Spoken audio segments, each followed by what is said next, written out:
Le couvre-feu a été généralisé dans toute la France le 16 janvier 2021, mais cette interdiction de circuler après 18 heures sous peine d'amende est-elle vraiment respectée? Les forces de l'ordre ont-elles reçu des consignes fermes?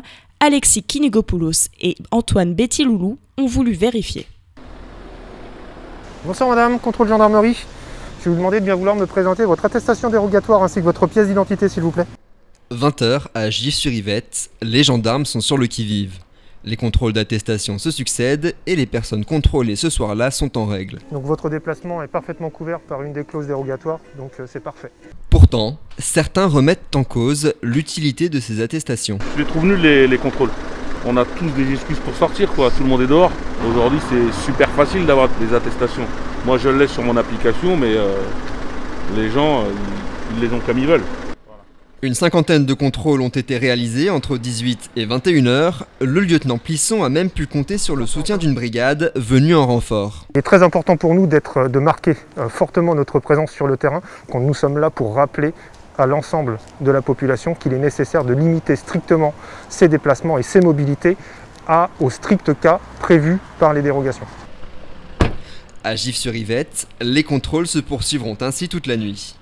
Au cœur de Paris, la situation est un peu différente. Les voitures et les piétons se font effectivement très rares, les places connues restent désertes, mais les patrouilles de police manquent aussi à l'appel. Non, j'ai pas croisé de contrôle du tout. Mais bon, c'est moi, il y a d'autres personnes qui ont été contrôlées probablement, et moi ça m'est pas arrivé. Eh bien, nous non plus. Pourtant, nous avons arpenté les rues de la ville pendant presque 2 heures. Nous avons parcouru 10 à 15 km en scooter et à pied, et le résultat est stupéfiant, nous n'avons croisé aucune patrouille de police. Nous allons tenter de savoir pourquoi.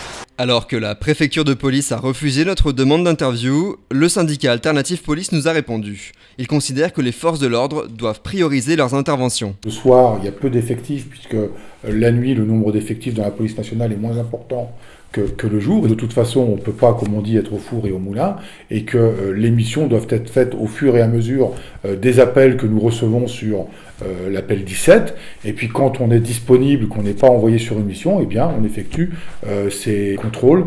Vous l'aurez compris, les contrôles sont quasi inexistants dans la ville de Paris. Les jeunes l'ont compris et en profitent pour se retrouver. On vous emmène tout de suite au cœur d'une soirée clandestine parisienne. Hello! Salut! Ça va? Ouais! Dans cet appartement du 11e arrondissement, les convives se sont donné rendez-vous à 20h. Ils n'ont désormais plus qu'un souhait, passer une bonne soirée. Santé! Ces Parisiens se réunissent de manière clandestine environ 2 fois par semaine. Je me suis pour le moment jamais fait contrôler, donc j'imagine qu'il n'y a pas forcément beaucoup de contrôles. Je pense que là où il y en a le plus, c'est vers les grands axes ou quand on est en voiture, en province. Et peut-être à certaines sorties du métro stratégique, donc c'est vrai que c'est assez facile au final de frauder. Le groupe d'amis s'expose à des amendes de 135 €, alors au moment de partir, ils préfèrent prévoir un plan de secours. Là, j'ai juste récupéré une attestation d'un employeur, de quelqu'un que je connais.